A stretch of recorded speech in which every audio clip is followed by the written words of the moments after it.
Alright, what is going on, guys? Bubbles back again, coming at you with some lyrical knowledge and, what I get oh, yeah, yo, Don Machi. Can't wait for Don Machi, man. Anniversary coming up. Anyways, I just wanted to quickly go over this. Hopefully this doesn't take like 45 minutes, because for some reason my videos end up being fucking...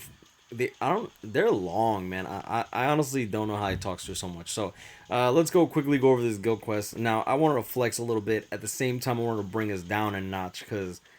people getting a little high in their britches, man. Alright, so yeah, we did get to S League. Shout out to K-Lab for resetting people's scores. I'll go over that in a sec. Don't. Now we shouldn't be in S League, man. We got people that can't even fucking clear the run. Okay. Yeah, we had people averaging like, we had one person averaging like 133k. 133k, motherfucker. That means either they missed a day or they literally failed over and over again. And someone says that when they did their guild quest, it only went up by like 150k. So that means like he barely cleared it. Now, the reason that I'm bringing this to attention, and I really wasn't gonna make a video, but I've been waiting for K-Lab to make a statement on it, and they've yet to make a statement. Now we're gonna get into extreme co-op because I don't like some of the changes.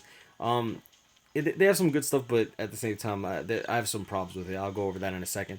Now, duplicate warnings were issued to players who had previously received warnings. Players who had previously received warnings before guild quest began, but had not received any subsequent warnings, mistakenly had their guild scores reset. Now, innocent players were targeted with this detection software that K-Lab's doing. Now, don't get me wrong, I'm all for people that are modding guild quests to get their shit reset. That's totally fine by me. I have absolutely zero qualms on that. Like, honestly, that's actually hurting the rankings and shit like that. Now, where I do have a problem is they reset legit players. Like, there's quite a lot of people that got their shit reset, from people in Nitro's guild to people in D's guild, and one person, well, one of my friends doesn't even really play the game anymore, and he still got his shit reset when he hadn't logged in for like 5 months. He literally logged in to a warning.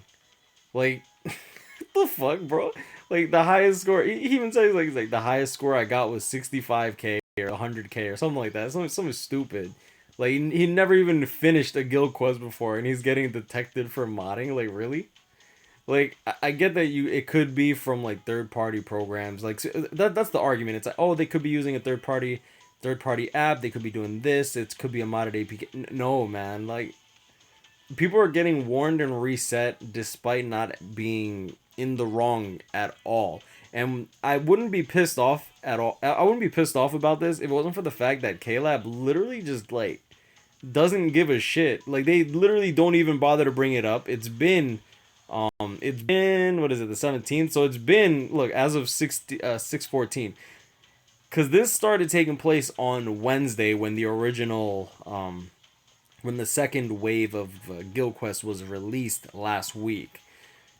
So we shouldn't even have be in S League, because they deadass reset people who were legit, and we barely made it to S League anyways. We were fucking ranked 10 with 11th place, only under us by 155k points. If one person forgot to do their guild quest, congratulations, you literally screwed your guild out of being S League. So shout out to you. I did only get 20 rainbow potions, which honestly I have literally zero use for 20 rainbow potions. That's not even half of a level 1 link slot. Thank you, by the way, Caleb. Fucking morons. Now, let's get into the extreme co-op. Now, I know 2Games made a video on it, but they didn't, like, they always overhype everything for no reason. Now, I'm going to quickly go over this and why I don't necessarily like some of the changes that are taking place. Now, extreme co-op. 7th seat extreme co-op now no longer drops powders or books. So, congratulations, you can only get a 3-star power heart, which is okay. A Hogyoku, no Hogyoku will. Hogyoku is okay. The editing brush is okay. Like, the chances of getting an editing brush are significantly lower in the 7th seed extreme co-op, so I would highly advise you not to do extreme co-op for 7th seed, only because it's relatively difficult.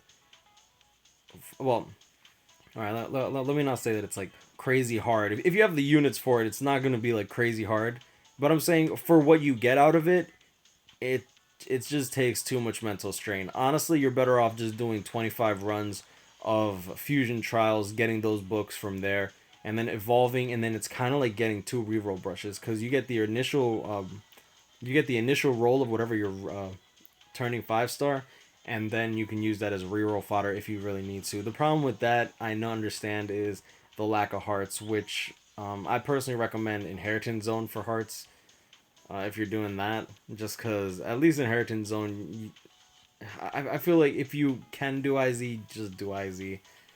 Now, Extreme Co-op.